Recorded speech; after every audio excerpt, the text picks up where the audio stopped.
Hello, this is Pastor Sidney of the All Faith Church of Liberation. I'm no longer in Chicago right now. I'm visiting my mother in Arizona. We've had a long trip, my partner and I, my fellow wife Kathy, traveling through Utah, the land of the Mormons. We met a lot of people from the Mormon religion, as well as people who have lapsed in that faith but are still part of the community.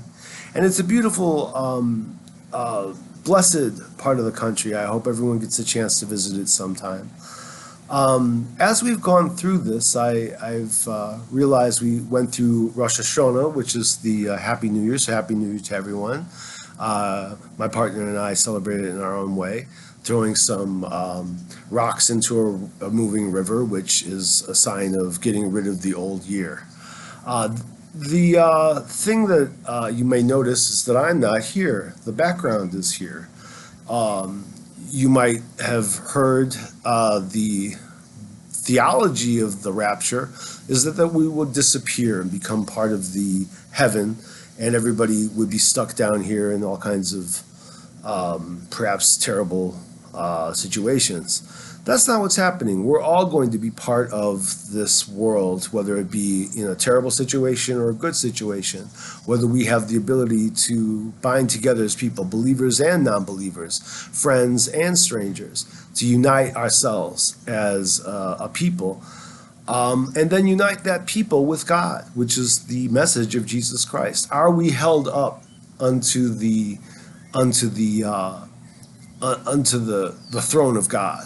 As Jesus and St. Paul were very much rabbis who believed in that belief system that was prevalent at the time of Jesus, the idea of becoming one with the throne of God. Well, that is what we were all called to be, whether we ascend to heaven directly or we stay here but then ascend to heaven, because that really is the point of all of this. The thing I'm going to now read to you is our church put out today was Matthew 6:34 of the King James Version. Take therefore no thought for the morrow shall take thought for the things of itself. Sufficient unto the day is the evil thereof. And that's something that Jesus said, which is one of the most challenging things. People will look at Christianity and that philosophy and say, oh, well, these people don't even plan for the future. They're kind of like hippies or something. They're kind of not responsible. But that's not the point. What we believe is that we put ourselves in the Spirit of God. We put ourselves in the hands of God as He decides to show us the movie of our life, not us telling Him what the movie is. The problem with various forms of control, Christian nationalism being a very obvious form of control. We're trying to tell the world how to be God and how to be good.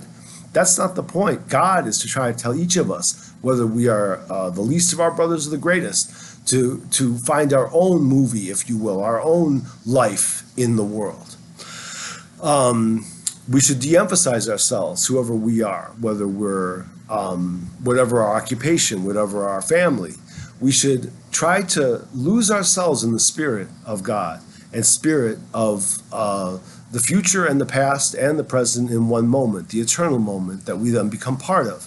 That is the idea of the rapture in a real sense, beyond all the several centuries, the last few centuries of arguments over what it really, what's going to mean. If we are really in the rapture, maybe we have gone into the rapture. Maybe right now I am part of the Spirit of God. Maybe some of you out there are part of the Spirit of God and really need to let yourself be in that without anticipating the future, without anticipating tomorrow, because God will tell you what tomorrow is. Our need to dominate and push ourselves onto the world is the problem that Christ came here to destroy, is the problem that Christ was here to, free us from. Because many religions before it, Judaism, paganism, various religions that were going on in the Roman Empire and the world, were based on people having power over the world. But what we must understand is we must surrender to the power of God. And that doesn't mean we'll be powerless. It just means that we will participate in a power greater than us, greater than anything, any person, any face can be, and then become part of the future, the part of the present, and part of the past that is, still in our hands. The Bible is a gateway. The Quran is a gateway. we become a gateway for God to walk through and be part of this world.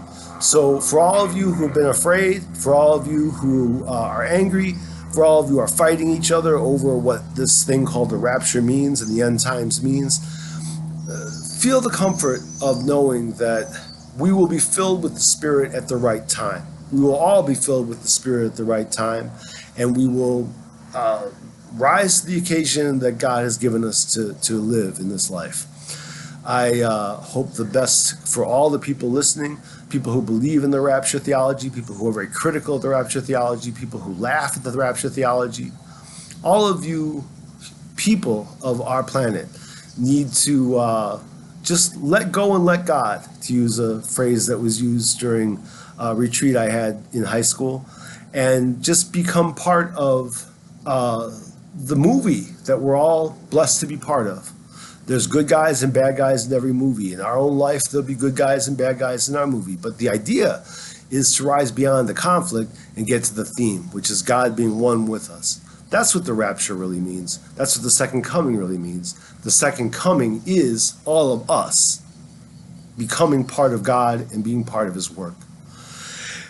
I love you all and bless you all, and hope that we will all continue to do the will of God as we all see it, including those of us who, like family of mine, don't even believe in God as such. You can follow the goodness and the righteousness of Leviticus 19:18, be good to your neighbor, and Deuteronomy 6:5, be good to God. And you yourself disappear in a kind of a Buddhist, beautiful liberation from self, and then become part of the great thing that we are called to be. God bless you, and may you prosper this year.